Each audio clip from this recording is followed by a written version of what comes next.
standing there looking out the window. I'll get to the maggot line in a second. Sometimes I have to let the phone ring a little bit because my thoughts go far away. As I was looking out the window just now, I watched the rain come down, and I kind of flashed back to a place where it rained for months on end. Where we all gave up smoking. Not because we wanted to, but we just couldn't find anything dry enough to burn. To a place where mud was our bedfellow. I'm talking about Nam. Yeah, the name on my uniform said Greaseman, but everybody knew me as Sergeant Fury!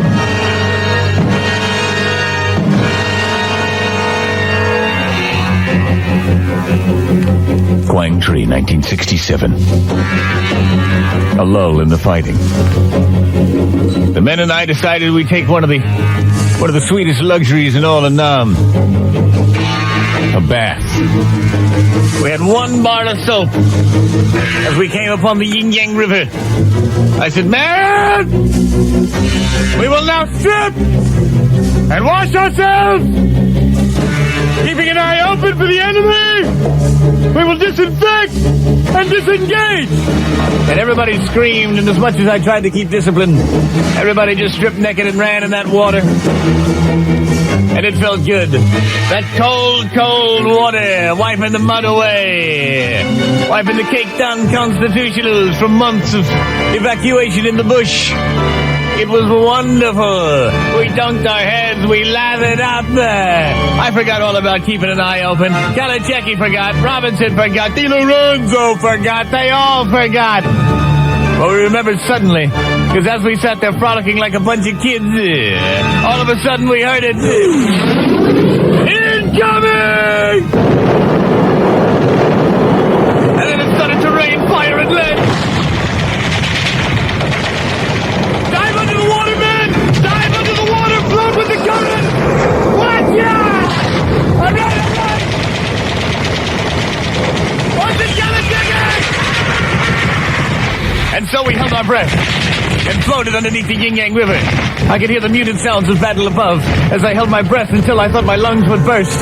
And sure enough, the sounds of fire got more distant, until finally, when I couldn't stand it anymore, I burst through the surface of the water. I looked around, and the other men were bursting through around me. Robinson, Fibish, Kalachecki, Watson, Di Lorenzo, they all made it. The only problem was, there we were, 10 miles behind enemy lines, and all of us stark naked. I mean, we didn't have a spoon with us. I said, "All right, men, we shall now have to walk back to our lines. We will try not to engage the enemy. Be careful walking naked like this. These bushes, this elephant grass can be deadly." Sure enough, I'm walking along. I said, "Robinson, don't let that bush snap back like that." Now, you apologize to Fibish right now. And Fibish is lying there writhing on the ground. But sure enough, as hard as we tried, them bushes kept snapping us. And every time I heard a man scream, I knew what the problem was.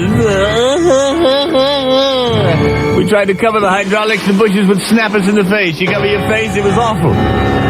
Never walk through the jungle naked. Never. So finally I got an idea. I said, "Men, everybody grab a coconut and hollow it out. Then grab a piece of bamboo. We'll moisten it and make a strap. We will use the coconuts as protective devices for the hydraulics. So hollow out half a coconut."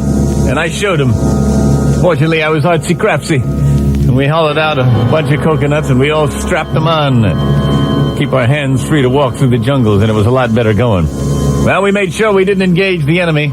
We made sure we crept through the jungle slowly, because our lives did depend on it, and sooner or later we walked back to base. Everybody called us the Coconut Brigade. We came in there walking, everybody was howling with laughter as they saw us with those coconuts strapped on. And sure enough, when we came in, everybody was so pleased that we made it back alive. Everybody was so pleased that we managed to survive in the jungle nude like that for a day and a half. The general gave us all a 3-day pass. Everybody said, "All right!"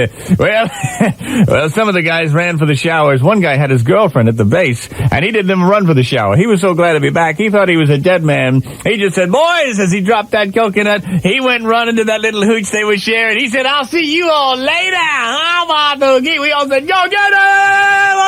All right. As we headed for the showers. Well, sure enough, about half hour later,